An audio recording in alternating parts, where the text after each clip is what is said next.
Welcome to So We're Watching That Right, a podcast where two lesbians bully each other for having the same taste in anime. I'm Becky, scientifically certified best girl. And I'm Val, everyone's favorite harem protagonist. We're nearing the end of the season, which means it's time to take a deep dive into the shows that are doing the most interesting stuff this season. We will be doing our regular kind of season changeover live stream maybe a week from when you're listening to this. Keep checking our Blue Sky at slimebug.bsky.social or join our Discord, post updates about that. I kind of ended up settling on a weird collection of shows relative to what I would have expected at the start of the season to be talking about at this stage. A lot of shows have surprised me in both directions. I don't know if you feel that. Yeah, I have definitely mentioned to you that I felt surprised that you got so attached to some of the shows that we started, and I don't think we picked any that are outright, like, bad to watch together, but you've had some falling off of a couple shows. Yes, yeah. And when we are doing our selections for next season, a problem I've had the last few seasons is you'll read me a kind of shonen-y show description pitch, like the basic world building, and I'll be like, oh, that sounds like a really interesting bit of world building. I'll have to give that show a try. And I think what I should do instead is I should look up those shows and just read plot summaries, because that's not worked out generally. Yeah, I think that the tone you used for describing this selection process to me earlier was, if it's about a boy, I should probably just look up the show instead. Look forward to our season 5 showcase thematic episode about misandry. Yep. God. Anyway, there are some good boys that we like, and one of them is Maki from I Made Friends with the Second-Prettiest Girl in My Class. Yeah. This show has been pretty light, but never trivially so. Like, it's a very upbeat show, but it's not without its drama. And it's been able to really pay that off with the last major arc, which is about Maki dealing with his parents' divorce. And, you know, the thing that's really powerful about it is it's not just that his parents are divorced and his dad is seeing someone and his mom is kind of not doing well. It's also that the failure of their relationship makes him worried that any relationship he gets into will fail. So as he is befriending and falling in love with Umi, this is constantly on his mind. And it's clearly been thought through well enough in the writing that every time it pays a bit of it out, it feels very grounded. It feels very well foreshadowed and well established. And then it starts paying off outside of that specific context as well. So eventually Umi asks him to go and have dinner with her family. And her family, you know, it's not exactly a peaceful environment, but it's a very loving and very cheerful environment. And he just bursts into tears at the dinner table. And his reaction to that is, I need to leave immediately. Yeah. Which is probably the most real reaction a teen boy is going to have to, suddenly I'm crying in front of my probable girlfriend and her parents. Yeah. And also because his whole thing is about whether he's been too much of a burden on his parents and whether it's his fault, which is, you know, this common thing with children of divorce. And so there's an element there, I think, also of him not wanting to put the burden on Umi or on her family. And this builds up until he basically arranges to bring his parents and his dad's new girlfriend into confrontation. Yeah, well, I think it's more that he wanted them to, like, literally have any communication. Yeah. Because they haven't in the time leading up to and since the divorce. And even his dad's new girlfriend is like, you need to fucking deal with this. Yeah. I think actually, because there's a bit where Maki finds out that his dad has been lecturing his mom about her smoking and her overworking. Well, the thing is, like, he also finds out because of that his dad has been paying, like, alimony, and they could be living more comfortably than his mom is letting herself live. Yeah, his mom is not doing well, as I said. But yeah, he arranges for them to meet, and they immediately start returning to the flaws in their relationship. And again, he gets overwhelmed, and he bursts out crying, and he begs them to get back together. Which is it's a raw thing because it's in front of his dad's new girlfriend. And she's just sort of standing there. But it all kind of comes through in the end because Umi is there for him. And I forget the exact context, but they're talking about their various angsts. And he has this line where he says, "We're kids. We're allowed to want what we want." And that's true. Mm-hmm. And it's so, maybe especially in Japanese culture, but it's certainly a thing in like a lot of middle-class Western culture as well, of like the idea that kids aren't allowed to want stuff for themselves. Meanwhile, it is the kid's job in the family to want things and grow up under the care of their parents. And the fact that a lot of parents aren't ready for that is a different issue. Yeah. Kind of on a related note, the point about like kids getting to want things, even a replica can fall in love, which is this show where almost every character has a duplicate. Like the rate of duplicates just keeps expanding.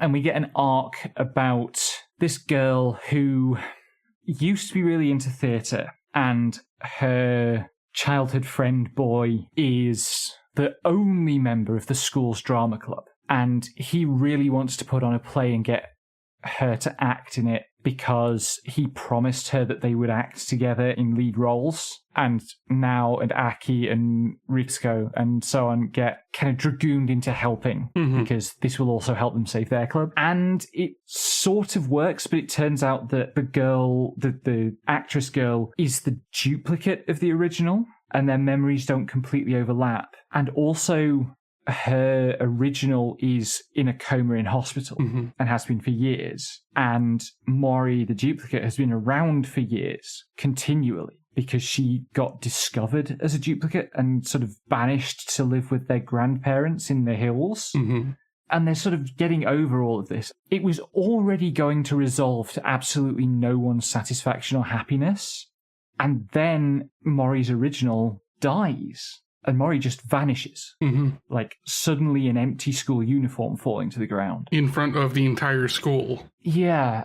And obviously this shakes Nao and Aki, who are duplicates. And it happens at the same time that their originals are kind of getting over their baggage and coming back to school and, like, returning to regular life and displacing them. This is one of those things where the show has ended up being about this, whether it was on the minds of the creators or not. But what's ended up happening is this really powerful allegory for undocumented people.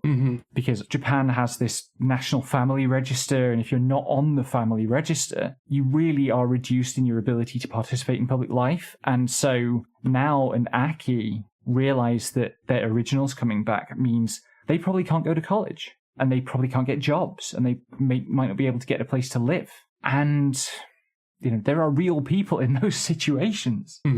And it's not played for a laugh. It's taken very seriously. It's not explicitly linked to migration and so on, but for a show that we thought was going to be goofy comedy, this one continues to just stab us in the chest. I had read the light novel. Oh, had you? Sorry. I read the first light novel, yes.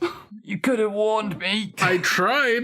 You didn't much realize it until she got hit by a train. Yeah, she sure did.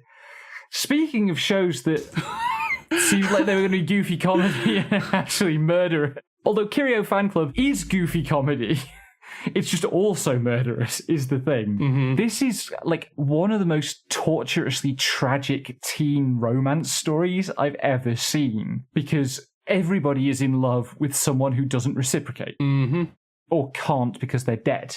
Like, it's still not 100% clear whether Kirio is actually gay or not, or whether it's just going to be left implied. But Nami, who is the more in touch with reality of the two main girls, Kirio's friend Momose is in love with her. And he confesses to her, and she says, "I'm sorry, there's someone I like." And he says, "Who is it?" And she very specifically says, "I can't tell you or anyone else," which, given that she has spent 6 episodes by this point talking to her bestie about how much she's in love with Kirio, means it's clearly not him. And it is increasingly strongly implied that she is a lesbian and that she's in love with Aimi, the other girl.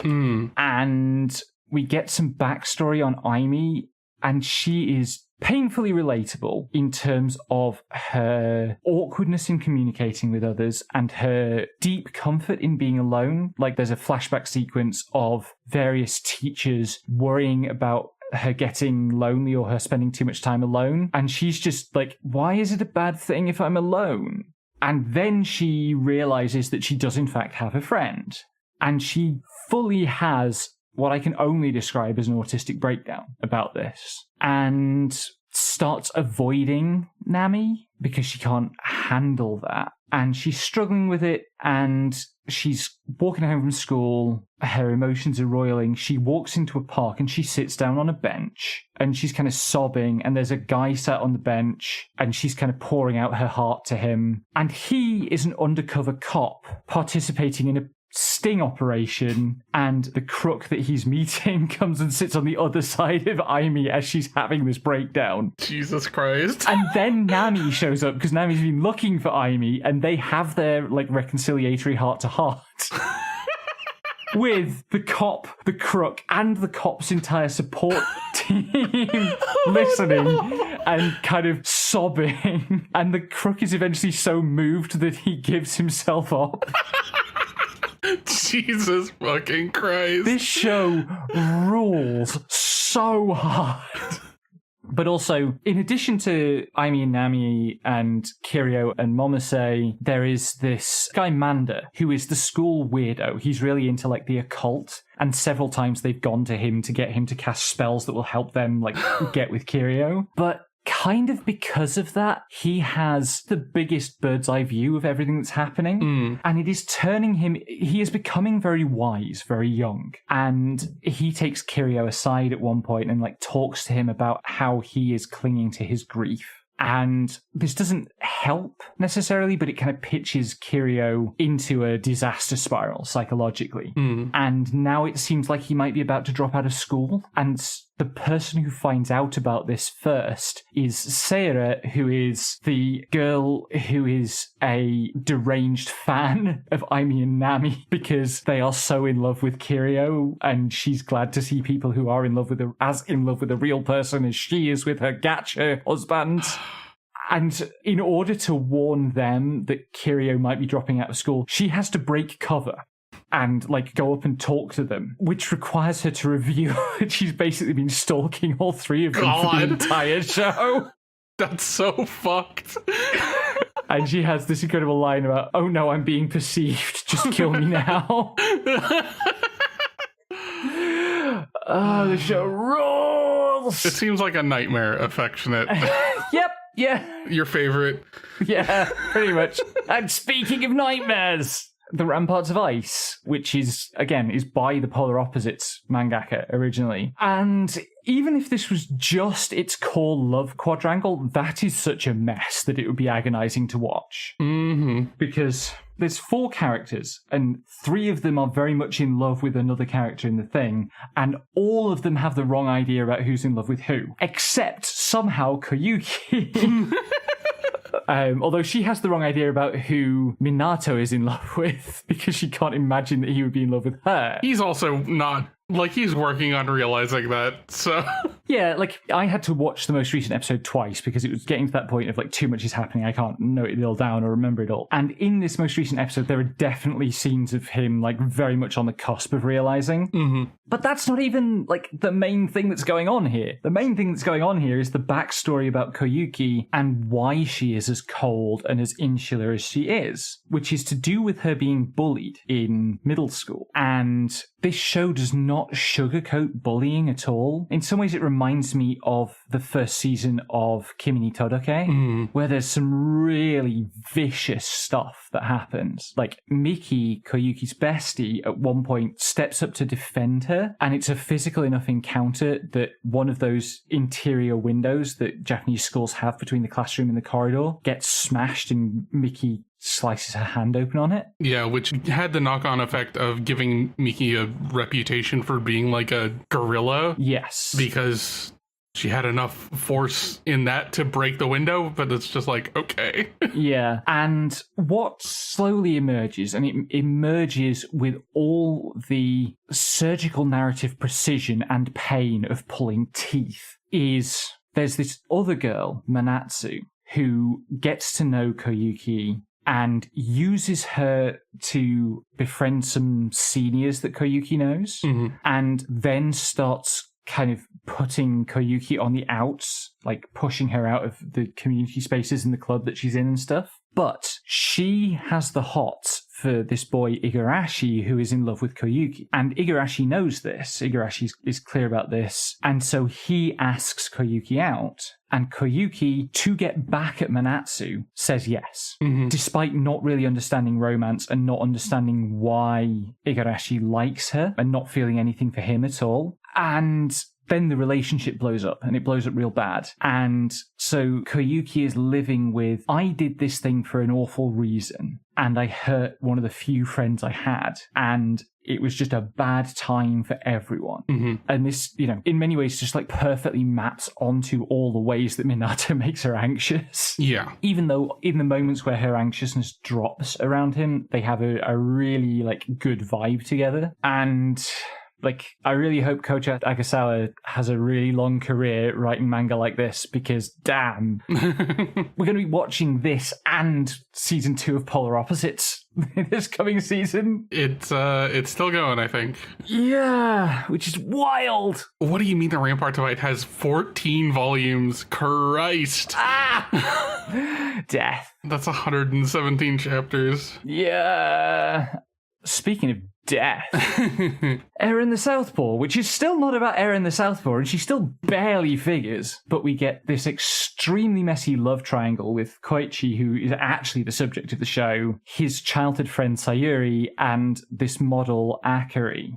This is a show in which sex is real, which regular listeners will know that that's a particular bar for me, that I like it when shows clear. Koichi is, when he gets to college, he goes to college with Sayuri, and they live together, and they are a couple, and then he cheats on her. Like, he is lured into cheating on her by this model who, we get her backstory, and it's the classic thing about she's been raised from birth to be a perfect model, and there's all sorts of like eating disorder stuff and so on. It's bleak. But she becomes obsessed with Eren because she recognizes Eren's immense talent. And then she has a conversation with Eren about why she is still giving Koichi the time of day, because Koichi doesn't have talent. And Eren says that she really admires his determination, his willingness to put in the effort. And so Akari decides to destroy him by luring him into cheating on his girlfriend and then brutalizing his self-esteem by repeatedly telling him that he's a loser, that he has no talent, that he's normal. And he takes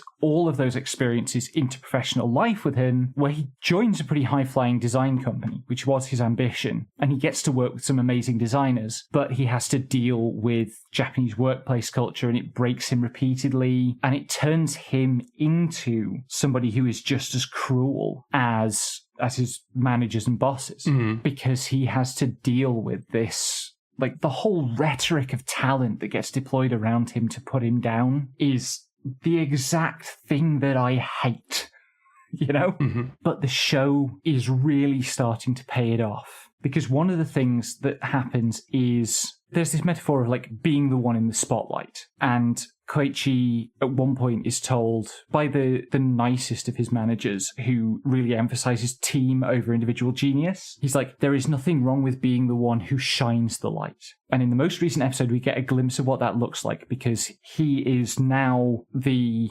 up-and-coming celebrated young talent designer, and he's brought in on a job, and he's brought to a meeting with a new client for whom he's going to be like the design manager for the project. And the person who's actually the contact for this client is a Nepo baby. She's the daughter of the CEO. And the CEO himself has decided to sit in on this meeting to see how his daughter's doing. So, of course, he is being beastly to her constantly and like smothering her ideas and so on. And what Koichi does, in a way that pays off everything and is really transformative, is he uses all of those bullying tactics that he's learned to control the conversation and to draw out of this girl the idea that she's had, which, among other things, means getting the company to stop working with Akari, who is their current model for their products. It's choice, and I can't, like, there's 2 episodes left, I think, and I'm really looking forward to the payoff there. Then there's Ghost Concert Concert Missing Songs, which turns out to be basically an anime original, which sort of makes sense. And he's also about art, sort of. This one, I just watched today's episode, just before we recorded. And it's episode 11, and it's not listed as the final episode, but I can't imagine how they're going to do another episode, because this feels really final. The main plot of this show is that the ghost of Emperor Nero, who is a mediocre artist who refuses to practice because he is convinced of his own genius, wants to take over all of the worlds and fill them with his art using the power of the AI that was created to replace and suppress human creativity. And, like, you could make a more on-the-nose allegory for Elon Musk, but only by a fairly narrow margin. And, like, there's this whole thing about the function of Miux, the AI, being to remove negative emotions, particularly, like, the negative emotions that are structural for a person's character, because that is supposed to prevent violence. It's supposed to prevent malice developing in humans. There's some weird stuff about, like, characters who we are clearly supposed to take seriously say things like music is the root of human evil and stuff, which is not true. Yeah, they destroy Nero, and it's very satisfying. I don't actually know whether I can say that this show is good, weirdly, because it's very, very dense. It's got lots of different factions. There's a whole arc where one of the girls in the main cast, Riku, seems to betray the group, seems to try to go and join witches who are in league to the evil Lord Baphomet. As part of this, she witnesses a fucking cult ritual that's an orgy that is pretty explicitly displayed, and in which it is strongly implied that some of the participants fuck a pig. Okay. Yeah, like, it's just in there. Like, that's what Satanists do, I guess. So there's a hell of a lot of factional stuff going on that's quite difficult to keep track of. She is also the character who, at one point, says in exasperation, who had to go and invent property rights? And I think what this show's strength is its great thematic clarity. You know, this show, more than anything else, this is a polemic against AI and, like, algorithmic cultural optimization and all that stuff. You know, it's not just AI, it's also Spotify. And I think having that clear focus and being willing to deploy these little hints of, like, actual Marxism and stuff really helps carry the rest of it, so that the little character moments that are fun don't have to carry the load of the show as a whole. Mm-hmm. Briefly, I want to compare it to Kamitsubaki City under construction from the season before last, I think, which was similar in that it was an original anime based on a sort of web mixed media project about girls with magical powers who were trying to defend their future against things. But I gave up on Kamitsubaki after 3 episodes because it started to do, we are feeding girls into batteries to power our defenses against the monstrous, inhuman other that threatens us, which is so, you know, the best case scenario there is that it's thematically muddled. The worst case is that it's fascism. And Ghost Concert makes all the difference by just hammering this thematic core of fuck Gen AI music. Yeah. So it's very cathartic, and also Seria's girlfriend is so fucking gay for her. And there is still 1 episode left, apparently, so maybe they will get together. Good luck. Different maybe, but The Angel Next Door Spoils Me Rotten, Season 2. We've talked before about the anime thing of a boy who is in a relationship and they're thinking about having sex, but the boy is too scared of, quote-unquote, losing control of himself. And I think this season of this show really rests on this, because a lot of it is about Mahiru wanting greater physical intimacy with Amane and him being afraid of touching her, of kissing her, of holding her, because he's worried he will get carried away. And the worry there is clearly he's worried that he will get carried away and transgress her sexual boundaries. And it's sort of played as if Mahiru doesn't know what sex is. Yeah. Like, it hasn't really occurred to her that sex is the end state of teenagers making out. Like, she doesn't understand what he's worried about on an emotional level. And it's weird because I don't think that's realistic in the sense that I think teenage girls know what sex is, one, and teen boys are seldom as willing to voice this worry and be bound by it as Amane is, as Watari was in Watari-kun. But there's something also that feels incredibly real about it. And I don't quite know how to express that. Like, I do think that most teen boys are as terrified of sex as they are lustful for it. And I do think that lots of teen girls want more physical intimacy without necessarily seeing it as connected to sex in the way that teen boys do. Like, am I making any sense? You are. I just can't relate for reasons we've talked about previously. Yeah. Well, also, you know, both of us, to whatever extent we were teen boys or teen girls, we are in a slightly different category. Our experiences of puberty were shaped by dysphoria. Well, good question mark on that one, but yeah, for this discussion. You know, whatever, you know, became dysphoria as we became more aware of, like, being trans and stuff. Yeah. But the show does kind of start to get a bit more frank about sex. Especially in the last episode we watched where Itsuki went, hey, have you done it yet? Because y'all are acting weird. Yeah. I mean, to be fair, like, they had started, like, spending the night together, which is how all this conversation came up. They started spending the night together, and also they took a bath together. They did take a bath together. Which, I will say, is weird to do before you fucked. I know rom-coms do bullshit like that a lot, but that is weird. You still haven't let me wash your hair. Stop making it weird. We have a podcast to do. It'd be really nice, though. Your hair would be so nice with some of my product in it.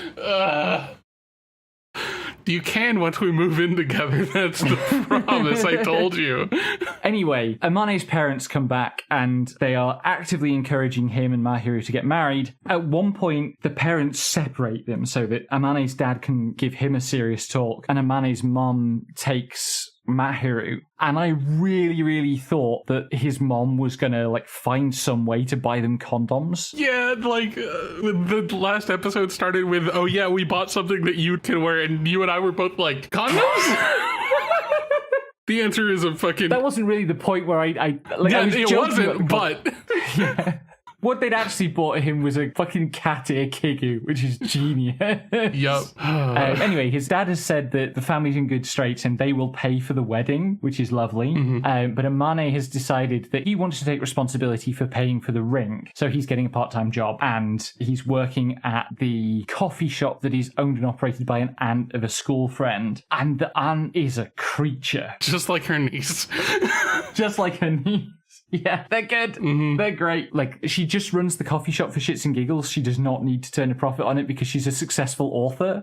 I'm so excited for more of the coffee shop. Yeah, we get one more episode. I know, I need more. Anyway, moving on. Season 4 of Ascendance of a Bookworm. We get, finally, Ferdinand's concert, which fully validates mine having taken the time to explain to the knight why concerts need security staff.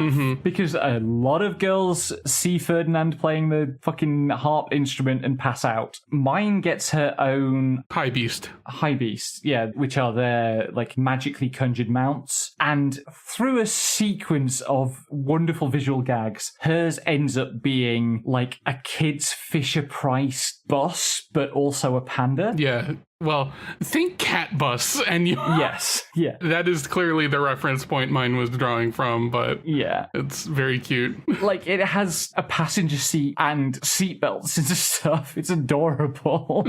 Yep. And, like, there's lots of cute, funny stuff in this show, but also the main plot this season is they're setting up this monastery in this town, Hesse, where it turns out the mayor is selling children to the aristocracy. Yep. And mine is very firmly told this is not a crime and it can't be punished. The only thing that can be punished is the fact that the mayor continues to do this in defiance of instructions from higher ranking nobles. And God, I'm starting to be really uncomfortable with how it's framing this. I really am. It's grim. Yeah, I'm still willing to give it the benefit of the doubt and see it through, but it is very uncomfortable. Yeah. I mean, it's clearly, like, it's being put to the end of kind of forcing Rosamine to do kind of intrigue and to learn how to do intrigue as a noble. But I really wish she was just allowed to be moral more. We also get a spotlight on Wilfried, who is the biological son of Rosamine's adoptive father, Sylvester. And he's about the same age as her. And he's a problem child. He refuses to do any of his lessons. And this turns out to be because his father indulged him too early, denied him the opportunity to compete for rank and prestige and stuff, and took him out of his mother's care and gave him to his grandma, who has clearly not been strict with him. And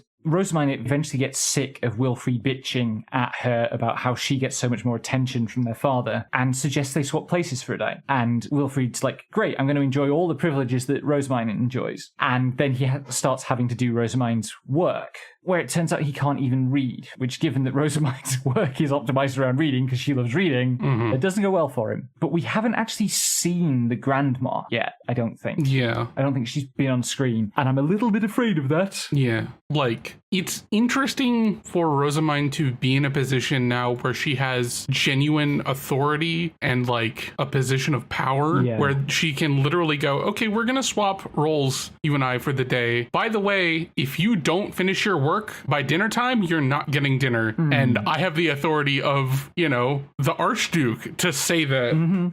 Just like, and he suffers for it because he's just like, oh, they won't respect her orders. And they'll respect me. And then they do. And he's just like, oh, fuck. Yeah. Another show that is a bit giving us some weird vibes around treatment of children is Kill Blue, because this show leaned hard into the romance angle between Ogami, the assassin who has been turned into a middle schooler, and Noren, the middle school girl that he's protecting. Like, lots of this show is still gloriously ridiculous. We get a futsal game of death because one of the assassins, Tenma, is a three-sport genius athlete. Yep. He then falls in love with Chisato, the president of the Home Ec Club, and she eventually cracks and agrees to go on a date with him, provided it's a double date with Ogami and Noren, in the middle of which Ogami randomly turns back into an adult, which is very awkward. And then Noren gets kidnapped, because there's still this game about how, like, becoming her betrothed will give you the inheritance of her parents' company. But she's kidnapped by two assassins, one of whom is a zombie golfing sniper. Yep. And fights the football kid with the power of zombie golf. Zombie explosive golf. It's wild. Meanwhile, the other assassin is a hypnotist, and he wants to secure Noren's love for the zombie golfing sniper, who is his brother. So he puts a hypnosis on Noren that she will fall in love with the first person she sees when she wakes up. And of course, Ogami rescues her and is the first person that she sees. So she is hopelessly in love with him for the next episode or so, and he's desperately trying to hide from her, but in order to get her unhypnotized, he basically takes her on a date and they go to the Cup Ramen Museum. Yep. Where they have an exhibit that's about making your own cup ramen, and Noren tries to express the intensity of her love by making a spicy cup ramen that is equally spicy as her love, and then forcing him to eat it. And he has to eat it in a hurry because they're late for meeting up with the person who's going to break the hypnosis. It's an incredibly good episode on a very sketchy premise. Yeah, pretty much. Right, let's try to go quicker through some shows. So, Haibara's Teenage New Game Plus, it's really just like it continues to stew the same stew, dealing with Natsuki having like taken the high school world by storm, and now there are two girls who are in love with him, and he's definitely more inclined towards Hikari than Uta, but he's not into Uta. There's an arc where he helps Hikari stand up to her oppressive and controlling father, and let me tell you, the way she unleashed on her father was great. Like, she literally tells him at one point that he doesn't have a family because of how cruelly he's treated her. And then finally we get the promised Natsuki joins a band arc, which is only partway through, but he's been recruited by this girl Serika, who is a songwriter and is very good. He really wants her to do the singing. She wants him to do the singing because she doesn't have confidence in her voice. Something has made her believe that she will never be able to reach people with her singing. So clearly that's going to be unpacked at some point, and we're just waiting for that to blow up in my face.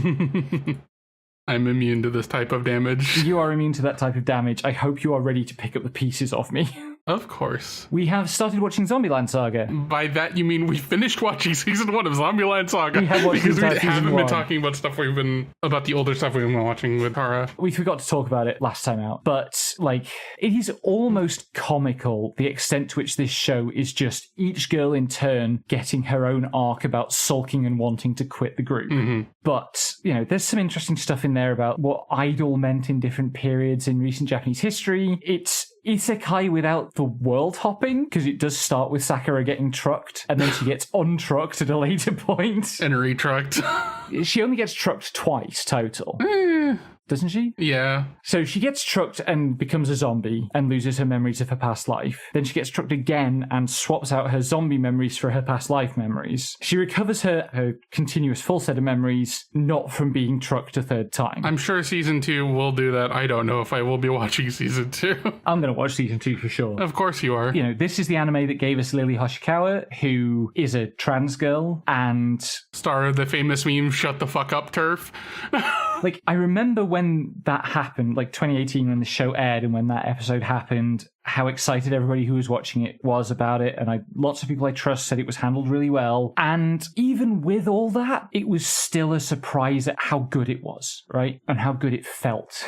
That just, yeah, like, she's a trans girl. There's an emerging motif of these girls performing on stages that get demolished around them by weather conditions. Mm-hmm. I don't know what to do with that. You know, 2 nickels and all. In Agents of the Four Seasons, the thing I said in relation to Ghost Concert about the value of thematic clarity, this show is really good at showing the negative case. Yep. I don't have anything to add. It just seems like you're not having a good time with the show. Yeah, well, again, I don't know if it would qualify as a shonen show. It is very shonen in some of its storytelling, even though the protagonists are basically a lesbian couple. You know, they are a shoujo character pairing, but so much of the show is like guns and bombs, and remember how they hit a child with a cruise missile? I mean, hey. Midway through the season? Killed Again, Mr. Detective has a fucking missile attack on the island. And that's definitely not a shoujo show. Yeah. Even if it has rather more good shoujo characters in it. We'll get to that in a minute. Welcome to Demon School, Iruma-kun, Season 4. We get a whole episode that is the Misfit Class's performance at the music festival, and it's great. It's really good. It rules. It's so fun. Then the kind of long denouement of this season is all around like Iruma's relationships to Az and Clara. The polycule is so real. Like Az and Clara finally get to kind of... They acknowledge each other for the first time, really. Yes. There are so many really good Clara creature moments. And also she like helps lead out when he's just like, I want to hang out with Eliza, please help. And all the boys are like, we need to figure out why the fuck you think you can do that. And Clara's just like, hey, you should go talk to him and ask for his number. And she just does. She also sets Iruma and Az up on a date. Yeah. And they have like a 2004 Yowie's problematic age gap relationship date in hell. That's so true. And then at the end of that episode, Iruma calls Az and Clara his best friends. And the next episode, this week's episode, is basically just given over to a bunch of demons reckoning with the concept of what a best friend is. Yep. 2 different characters give lectures about what a friend and a best friend are. It's so good. In a similar bucket to Zombieland Saga, we've been watching Frieren Beyond Journey's End. We have made it through the worst arc. Like, there's this arc where they're brought into conflict with demons, and it's all about how the demons, although they look like humans, any performance they make of, like, communicating like humans is deceptive, and they are an irreconcilably alien and hostile other that can never be trusted and can only be destroyed, which, like, you can't have characters that look even vaguely like humans that you're going to take that attitude. You just can't. That is fascist. Yeah. Unfortunately, this arc is also the one, we talked about it, but it's definitely the one that gets the most people excited about Frieren because it's a lot of aura farming bullshit, and not just because there's a demon named Aura who gets fucking... farmed.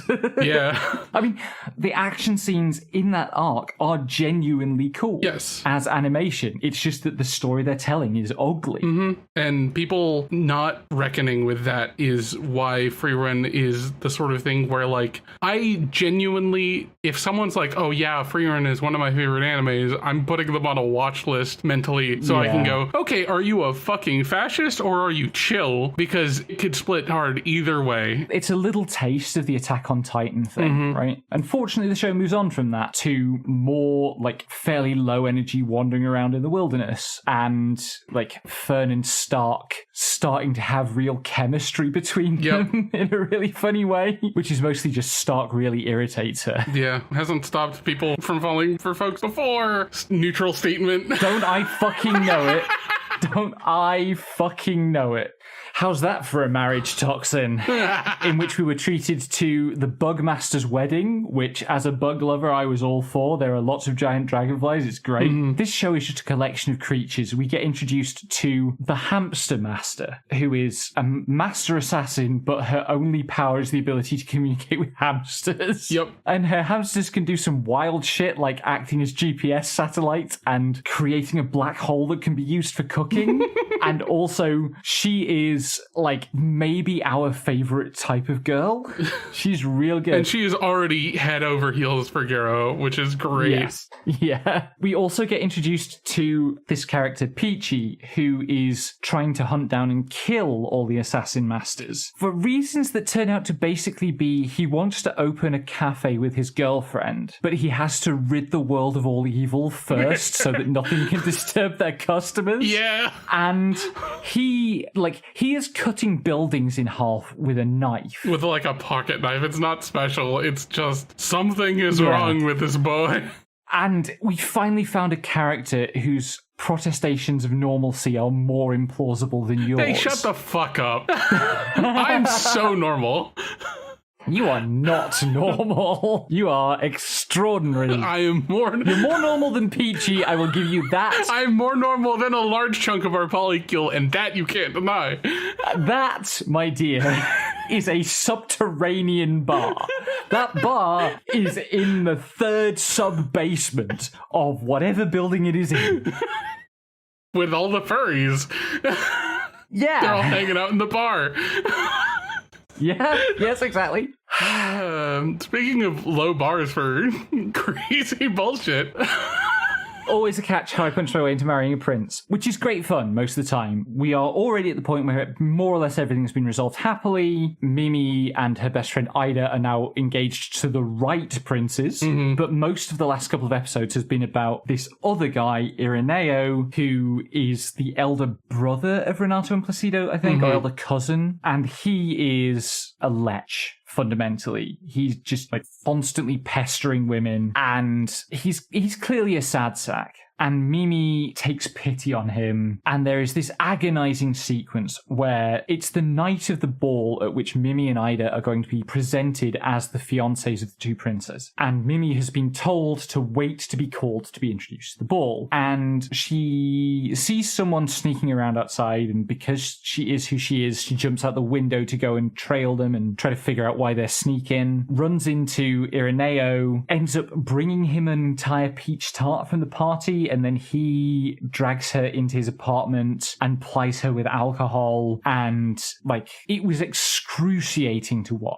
We were both just hollering the whole time, and not in a fun way, just like what are you doing? Please do anything else. But like Mimi being an airhead is part of the conceit of the show, but they really leaned into it this time. It worked out fine in the end. Yeah, all for the sake of trying to redeem a character who is not really present enough to feel like he needs redemption. Yeah. Somehow very similar events that are much more pleasant to watch in an observation log of my fiancée who calls herself a villainess. We get through... So the plot of the game is that the key turning point where Cecil is supposed to reject Bertia in favour of the game's heroine is Cecil's graduation ceremony at the end of high school. He's a couple of years older than Bertia. And he has manoeuvred everything so that instead of denouncing Bertia Bertia and siding with Hironia, he can commit to his engagement to Bertia and expose all of Hironia's misdeeds, which he does. And it's very cathartic, but Hironia's spirit companion then attacks him and shows him the plot of the game,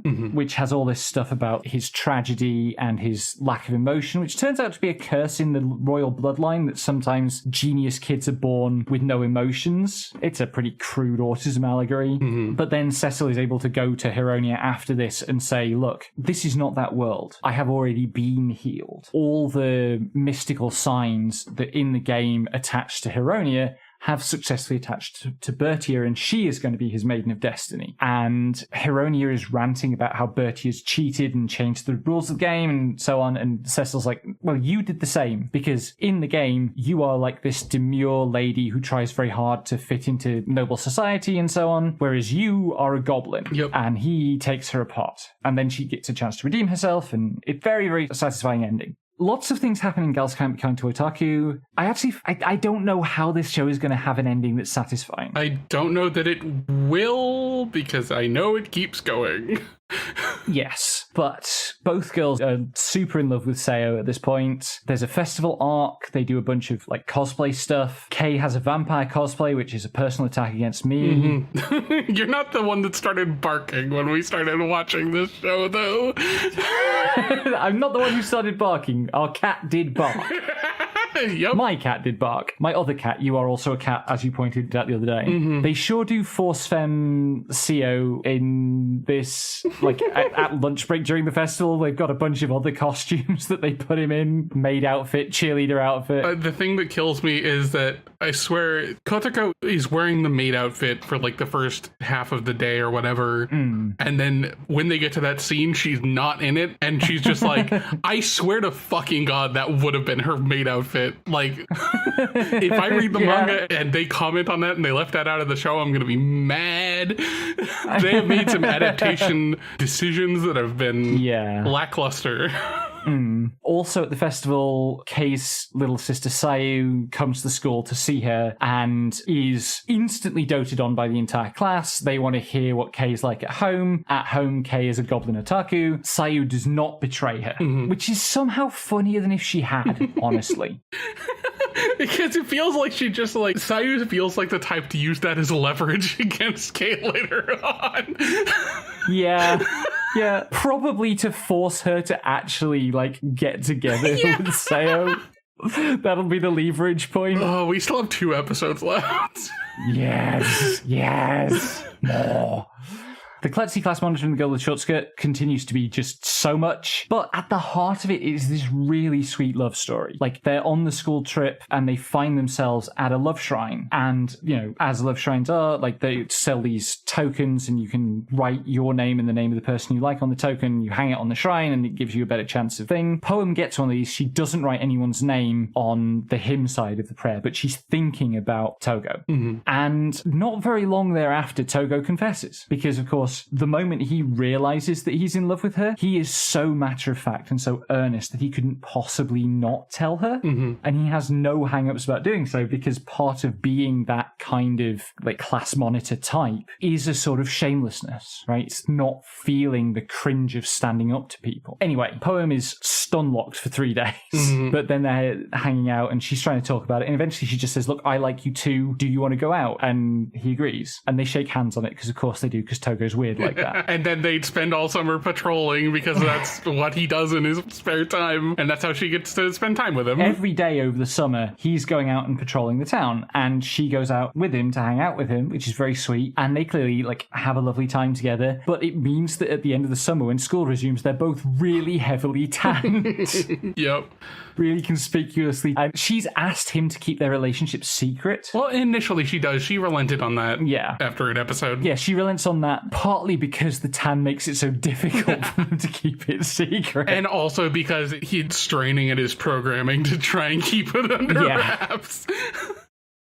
And also, school rules prohibit illicit relationships, which puts him in a bit of a tizzy. And he's scolding a couple for being coupley on school grounds about illicit relationships. And so he splits a hair that it's only illicit relationships that are forbidden. If you can declare your love openly, then it's fine. And he's mouthing off about this and saying how easy it would be for him to declare his love openly when Poem drop kicks him to shut him up. Yep. Cute subplot that's going on. Poem's younger sister Lyric and Togo's younger sister Kikuka are becoming friends. They're in the same school year and they're going to be coming to the school soon. They would make a cute couple.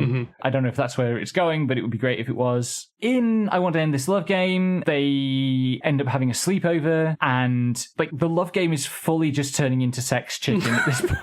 Which is a terrible fucking phrase. I'm I understand, but also sex chicken is a bad phrase. Is that not? No, it is. It is. I just hate the phrase.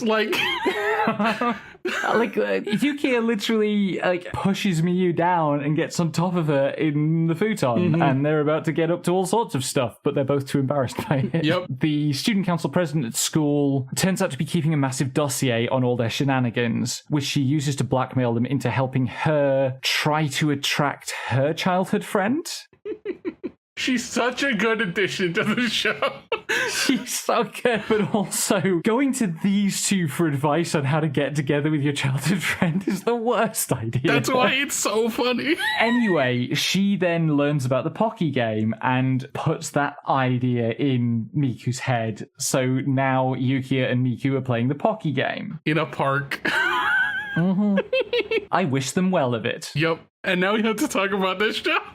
Now I have to talk about Mistress Kanan is Devilishly Easy, in which, a two nickels problem. Multiple characters discover various forms of submissive kink in themselves in this. Kyogi was clearly a submissive M already, but he and his childhood friend Nadeko have persuaded Kanan to lead a study group with them. And Kanan loves Nadeko, dotes on her, and is still treating Kyogi the way she always does. And Nadeko realizes she is getting jealous of Kyogi for the way that Kanan berates him. Yeah, it very much hit that. There's a Setokai Yakuin Domo gag early on where the main character is trying to get help studying, and two of the girls assume that he's a masochist and treat him as such, and then he asks Arya to be nice to him, and he's just do it for me, am I a masochist? Very good bit. Yeah. Anyway, then they go to Helsinki. Or hell. Kyogi still hasn't twigged that his girlfriend is a demon when she says they're going to hell to visit her family. What prefecture is Helsinki in again? The fact that he doesn't even know that Helsinki is on the other side of the fucking world is so good. Anyway, they go to hell, and Kanan's father challenges Kanan and Kyogi to get a stamp of approval from each member of the family for their relationship. Kanan's mom is terrified of men after... Yeah, she's terrified of men. You forgot to note this down, but they think that Jean is who Kanan brought home as her girlfriend. And she's just yeah, you should date pretty girls. What do you mean you're dating a boy? Yes. Anyway, various shenanigans happen. Mom orders them to go on a test of courage, and she keeps testing to see whether she can lure Kyogi away from Kanan. And there's this succession of set pieces where she does classic kind of test of courage, sexy things, and Kyogi seems to be getting very excited about them, except that he's getting very excited about Kanan doing them because the same things are happening to Kanan every time. Yep. And he passes the test of courage, and Kanan's mom is able to relax around him, so he gets her seal of approval. Then Kanan has two younger sisters, Milch and Meal, and Milch has been stealing Kanan's clothes and making merch of Kanan in secret because secretly she loves Kanan, but she acts like she hates her. And Kyogi finds out about this, and Milch is mortified, but Kyogi is really enthusiastic about this and is like, hey, it's great that you love her so much. I get it. And there was a moment in that episode where you were given cause to say, and I quote, "I can't believe the angel got turned into a free-use fidget toy." Yeah, because Sean gets stuck in a wall and the head maid is just slapping her ass while the conversation is going on. Yeah. Not even the worst thing. And all of that is nothing on fucking Miel's episode. Because Miel's episode is about her having an even more intense siscon than Milch does, and then discovering she has a cucking kink. Yep. And you called it early, and I cussed you out for it, and then you were right. Quote myself, "Oh my god, she's getting turbo cucked," and you went, "Don't say that!" And then the next line was, "Am I actually gonna go excited by the idea of having One-sama taken from me?" Yes. And you went, "Oh my god, she is." On my birthday. And then I had to deal with this on my birthday. Like, it reaches its highest expression because Miel has a couple straw that she's been saving to share with Kanan. And she brings Kanan and Kyogi a drink with that straw in it. And as they are sharing the straw, she comes. It's so bad. Yeah, the two lines that kill me the most are, "Don't review the taste of One-sama's juice right in front of me," which is insane. Yeah. And then also, he shares some of the fruit in the drink with her, and she went, "I never knew charity from the man who's cucking me could taste so sweet." Truly. Truly one of the anime of all time. Truly. Then, as promised, there's Killed Again, Mr. Detective, which, I'll be honest, I've stopped paying attention to any of the mystery stuff. Yeah. The latest arc where they go to an island and there's a myth about a siren and there's a, mysterious disabled girl who lives alone in a mansion on the island and the atelier of her grandfather who used to be a famous painter and blah, blah, blah, blah, blah. It's the most Zero Escape shit this show has done yet. Except that Shardina is knocking around and she just decides that if they don't solve the mystery by dawn, she's going to fire a cruise missile at them. Sorry, a tomahawk missile at them. Mm-hmm. Several.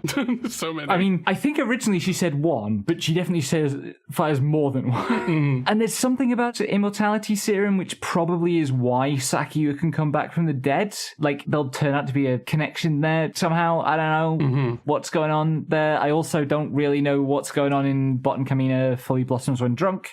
We added a new character, Chinlan, a foreign student from Taiwan. She shakes things up because she is also kind of horny for Ibuki and Gojo and Botan. But, on one level, this show has truly immaculate vibes. Beautiful to look at, very chill. On the other, I make a lot of jokes about the Yuri of absence, but it really kind of feels like this is an absence of Yuri because there's never any concrete portrayal of, yes, these characters are in love and are in romantic relationships. It's the most chaste representation of romance, and I'm getting really frustrated by it. Wow. Just please let two girls kiss at some point. I don't think they will. That is not the review I expected to have you pull out for this show. Just please. They're so cute. Let them kiss. And finally, to wrap things up, there is Marika's Love Me to Malfunction, which is now finished, maybe. Which is still exactly the thing that it is. Baffling in its adaptation decisions. Yeah, I don't know why they made this a porn show. It doesn't work as a porn show. The porn is deeply unfortunate. But it sure is a show. Mm-hmm. All 40 minutes of it or whatever. Yeah, you'd probably get more out of reading 4 or 5 chapters of the manga than you would watching the entirety of the show. Yeah, I might read the manga because the premise is very fun. Yeah, it's pretty fun. I don't know how long it is in English right now, but I had 23 chapters, decent amount there. Yeah. Oh, there's also an official English one that is 63 episodes deep. Huh. That's on a terrible website, so I won't be reading that, but it's there. So, Watching That Right is a project of Slimebug Productions. Intro and outro music is by me, graphics are by Val, and this episode is edited by Numinous. You can find us on Blue Sky at slimebug.bsky.social, YouTube at youtube.com/slimebugproductions, Patreon at patreon.com/slimebugproductions. Download all episodes from Libsyn at slimebug.pro, and join our Discord via the link in the description. Thanks for listening, and until next time, may anime neither betray nor disappoint you.